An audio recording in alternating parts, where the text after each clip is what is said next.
the European states would bind themselves in a solemn alliance to refrain from exploiting the resources of the Western Hemisphere. Now, why would they insist upon that agreement when no one knew anything about the Western Hemisphere, at least to the public eye? Fear of a terrible retribution from beyond the walls of Gog and Magog prevented the popes from violating their agreement, and without the leadership of the church, the great families dared not engage in private projects. When the appointed hour came, the secret societies selected their own agents to initiate the program of exploration, and thus began America's secret assignment with destiny. Was Columbus then working, asks Grace A. Findler, either as an individual or as a chosen representative of secret societies to bring into expression the old utopian ideals and to directionalize them across the seas? Certainly, this would go far to explain the charges of traitor, the seizure of all his books and papers, the destruction of all portraiture and likenesses, even to the usual mortuary busts and arms, and the complete disappearance of many of his literary works, including the Journal of the First Voyage and the Book of the Second Voyage. All this, ladies and gentlemen, would then have been mere inquisitional routine, with the rewriting of his biography more or less both of political necessity and, of course, a holy duty. See the book for more on this, called New Truths About Columbus. Campanella, in his Civitas Solis, caused a Genoese sea captain to be the guest of the Grand Master of the Knights Hospitallers. When Columbus, on the occasion of his first landfall, raised the standard of Castile, he also planted a banner of his own consisting of a green cross on a white field. Was this a device of the Knights Templars? You bet your booties it was. The formal education of the man who called himself Christopher Columbus has been the subject of much speculation. The navigator wrote in 1501 that during his many voyages to all parts of the world, he had met learned men of various races and sects, and had endeavored to see all books of cosmography, history, and philosophy, and of other sciences. Now, if the admiral had seriously endeavored to examine early works on navigation, he undoubtedly had noted the references, brief but significant, by Homer, Solon, Aristotle, Pliny, and other ancient authors to, quote, distant lands beyond the great oceans, unquote.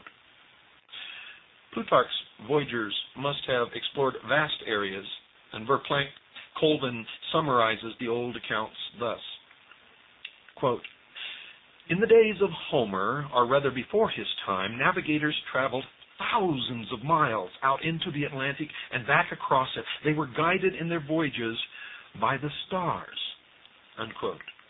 For reference to that, see geographical and mathematical discussions of Plutarch's accounts of ancient voyages to the New World. Remember, folks, remember my admonition, don't believe anything that you hear on this program unless you go research it for yourself and verify that it is indeed true. This is one of the greatest secrets that have been held by the mysteries for thousands of years. This needs to be brought to light. For I believe wholeheartedly that this is the truth of the matter, and my research has indicated to me that it is nothing else but the truth. One group of authorities considers it probable that Columbus was little better than an illiterate sailor, and that his rudiments of learning were derived from a guild school supposed to have been established by the weavers of the city of Genoa. The opposing faction of historians insist that Columbus possessed considerable scholarship even before his celebrated journey. According to Henry Harisi, an outstanding writer on the Columbus mystery, the navigator left 97 manuscripts and over 25,000 marginalia, which may be considered a remarkable achievement for an illiterate. How many illiterates do you know who have ever written anything? Much less 97 manuscripts and over 25,000 marginalia. The truth is that the admiral cannot be explained without reference to the secret societies, which were the peculiar custodians of the exact information which he required. They were, and are, and always will be, unless the sheeple of the world wake up to the fact, the guardians of the secrets of the ages. The religious and mystical inclinations of the great discoverer are mentioned by most of his biographers. At times, Columbus dressed in a plain robe and girdle similar to the costume of the Franciscan order. It was reported by his son that Columbus died wearing a Franciscan frock. It is not known, however, that he was directly associated with this order, even as a lay brother.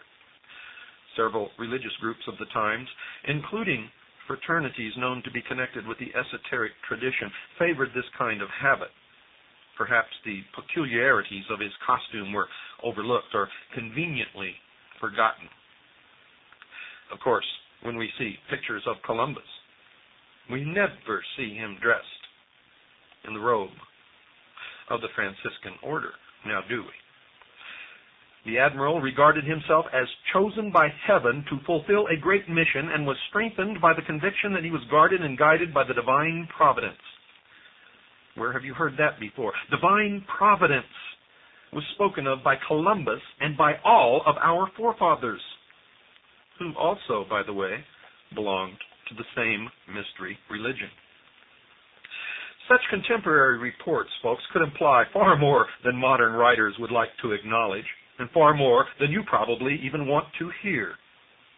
In these troublous times, it was customary for the members of secret societies to conceal the true source of their instructions by some general statement about heavenly guidance. The mystical instincts of the admiral, his belief in miracles, prophecies, and the doctrine of preordination have been advanced by some critics as proofs of his mental instability, a la David Koresh.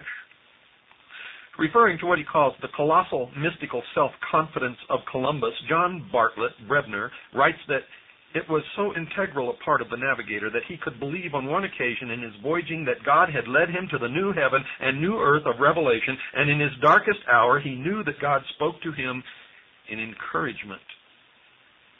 On his third voyage, the navigator believed that he heard the voice of God speaking words of strength and comfort.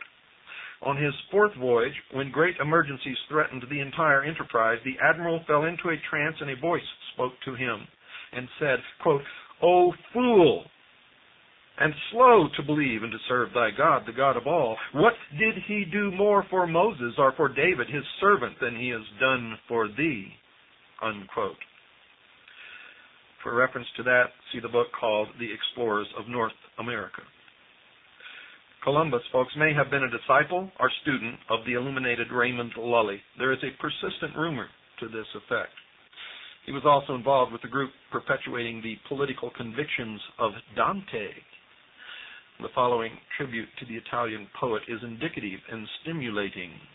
Quote, "Dante himself was a member of the Albigensian Church, and it is said for a number of years officiated as pastor of that powerful organization in various European cities. He was a friend of Roger Bacon and an associate and advisor of powerful leaders in the ancient order of the Temple, which was at the date of his death, while apparently at the summit of its power, actually nearing its own disastrous end. Dante is said to have been an initiate of the esoteric doctrines of the Templars." Columbus made use of ciphers and cryptic allegorical expressions and figures of speech. While such ciphers are known to exist in his manuscripts, no systematic effort to decode them has come to public attention. Cecil Jane conjectured that Columbus in his cryptic signatures made use of something resembling a Baconian cipher intended to convey information which could not be directly communicated and to supply the clue to a secret otherwise carefully concealed.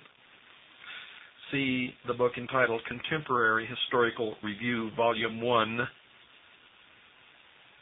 37. Incidentally, folks, the Columbus signature ciphers are extremely reminiscent of the Albigensian papermaker's marks, which you can look up. Seraphim G. Kanotis, J.D. of the University of Athens, in his work Christopher Columbus, A Greek nobleman attempted to restore the early life of the great discoverer. His findings, calculated to sustain the title of his book, are most, quote, illuminating, unquote. The secret preparations for the colonization